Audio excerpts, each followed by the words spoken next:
What's up, Rolling with Carlos family? What's up, Gator Nation? We're at it again today. I apologize for not uploading a video yesterday, but I had some personal stuff to take care of. But we're at it again today. You guys know I'm on the grind, trying to get you some good content. The Gator wide receiver room is in full force.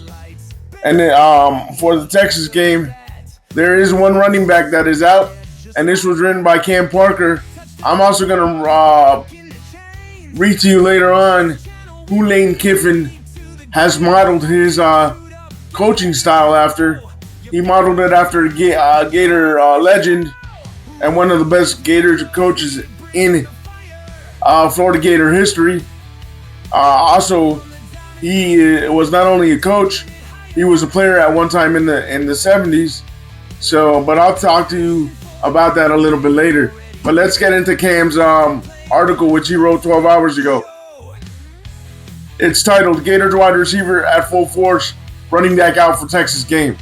Florida's Wednesday injury report revealed multiple wide receivers are set to return for Saturday's game against Texas.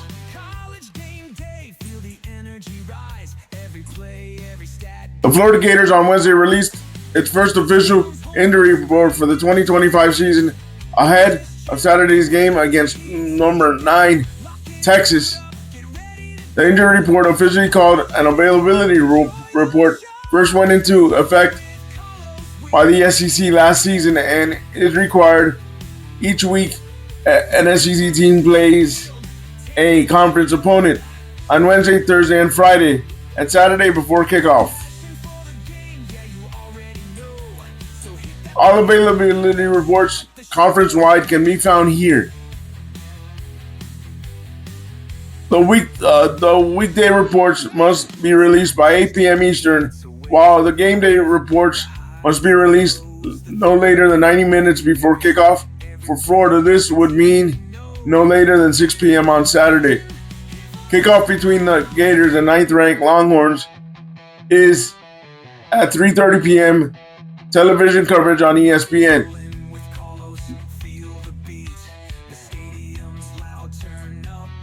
Breaking: Gators running back Jacoby Jackson is out for Saturday's game against Texas.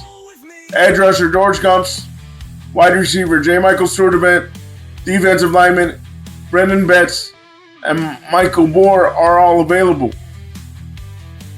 Out: Teron Webb, LJ McCray, Aaron Gates, Jacoby Jackson, Dijon Johnson, and Caleb Banks are all out for Saturday's game.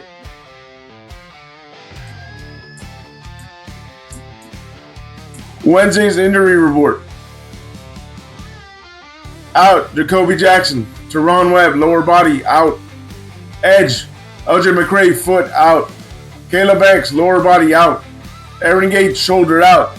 Dijon Johnson, knee, out. Texas Longhorns: CJ Baxter, doubtful. Quintrevin Windsor, questionable. Emmett Moses V, questionable.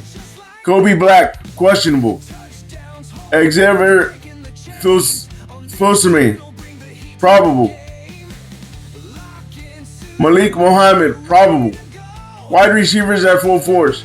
For the first time in 2025, sophomore quarterback DJ Lagway will have the luxury of having a full, healthy receiving group.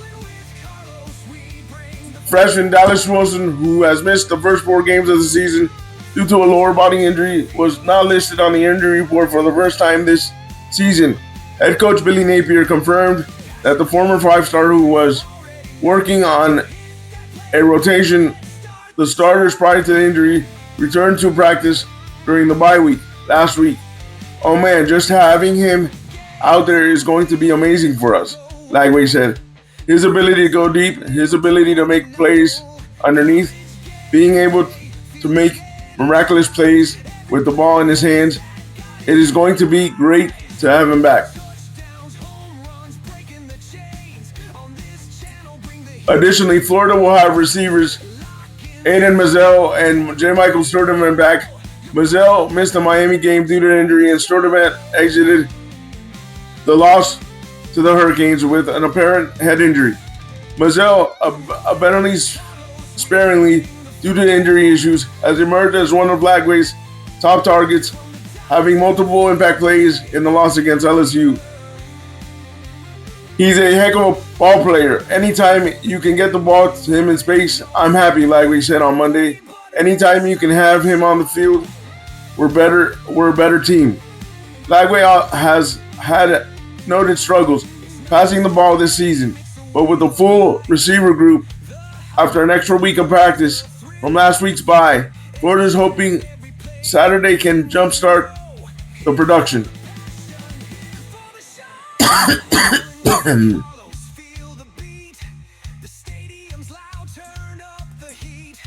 I would say that we've had 2 or 3 of the main guys missing, but we've been missing a piece or 2 each week, and that's normal. But we got the full gauntlet out there ready to go Saturday, Napier said. Main running back out. Again, I would not consider him a main running back. I would consider him, in my opinion, running back 3. But for Napier's standards, he's running back 2. Running back Jacoby Jones is the lone newcomer on the injury report and is set to miss the first game of 2025. Jackson splitting carries with, Jacoby Jackson, Jackson splitting carries with Jaden Baugh has had struggles to start the season, but had an impact in the loss against Miami with 31 yards on 3 carries.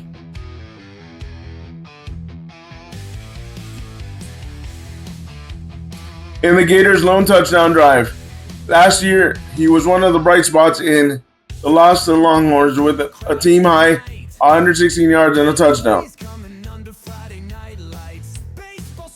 In Jackson's place, Baugh is expected to carry the workload with redshirt freshman Katie Daniels and true freshman Duke Clark providing depth.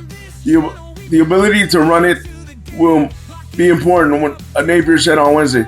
The key is going to be the first and second down efficiency. That's where we struggle. Gotta eliminate penalties and got to stay on a 3rd and long, right? I think that's football, right? That's our job.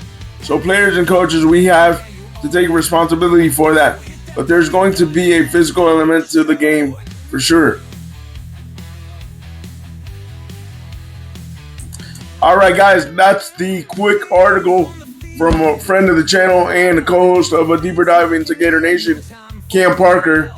And now I'm going to go ahead and read to you an article of what Lane Kiffin said he modeled his coaching style as to a Gator legend.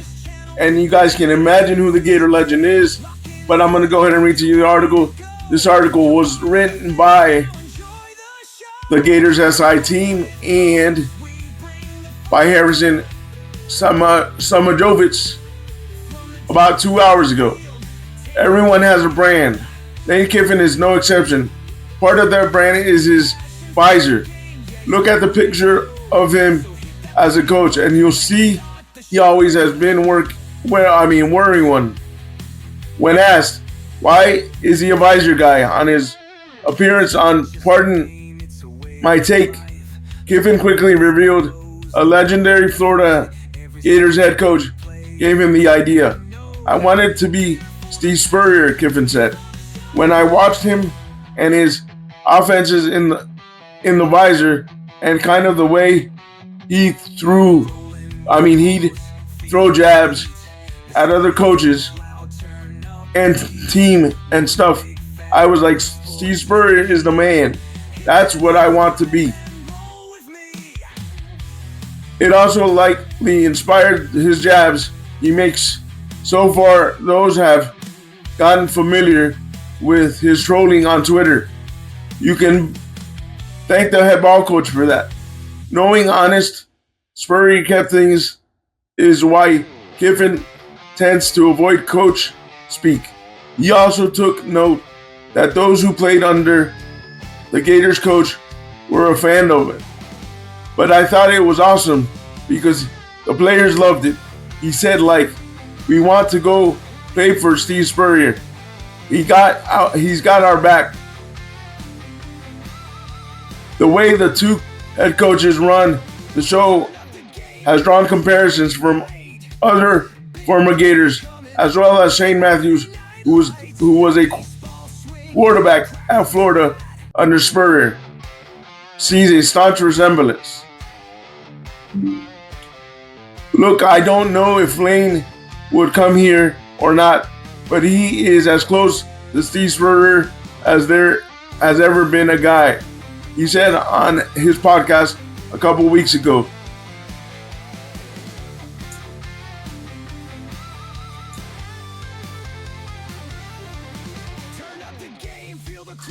I'm going to also play the clip and also put the clip in the video.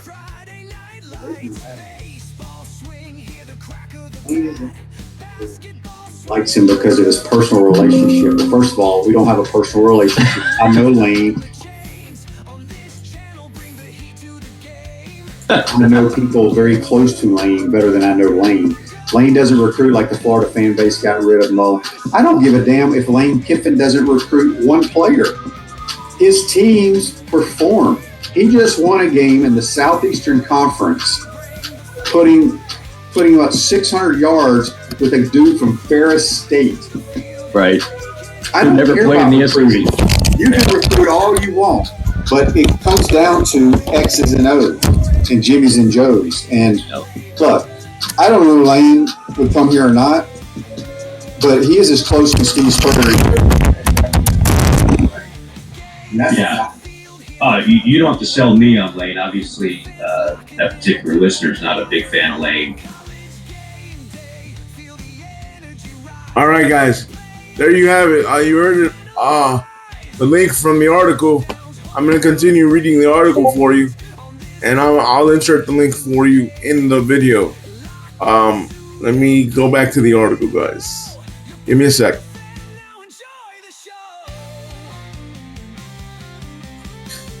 The key reason behind the resemblance in his style of offense and the ability to get most out of his players. Recruiting is the least of Matthews' concerns. After seeing what Kiffin got out of Trinidad Chambers at quarterback against Arkansas.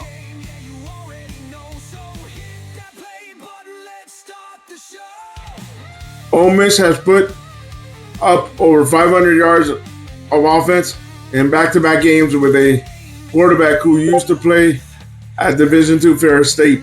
Spurrier brought the vertical offenses, and so does Kiffin. Commentary from Kiffin to follow up recent comparisons will likely only throw more fuel to the fire regarding connecting him further to the program. As of now, the narrative is that he's very happy at Ole Miss with his family, and he very well could stay. However, it makes things a little more interesting during a tough year for the Gators. Guys, I'm going to go ahead and tell you, I believe Lane Kiffin's going to stay put. He seems happy in Ole Miss. In terms of us getting back to full force with the wide receiver core, I'm glad we have all our components at the wide receiver core.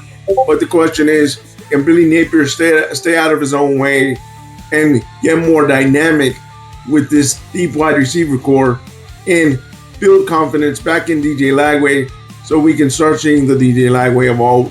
I'm not telling you we're going to rip 9 straight wins, and that's the only way he could save his job. But I would like to see the Gators play a better season, and hopefully, Billy Napier does get fired at the end of the season. If he rips 9 wins off and we end up in the playoffs, then good for him and he'll stay the Gators head coach, but I doubt that's going to happen. Hopefully he can stay out of his own way in terms of play calling, and that way we can see a better performance from our Gators. Leave me your thoughts down below. Like always, I appreciate the support. Subscribe if you're new to the channel. And like always, stay positive. Stay on your grind and go Gators. Peace.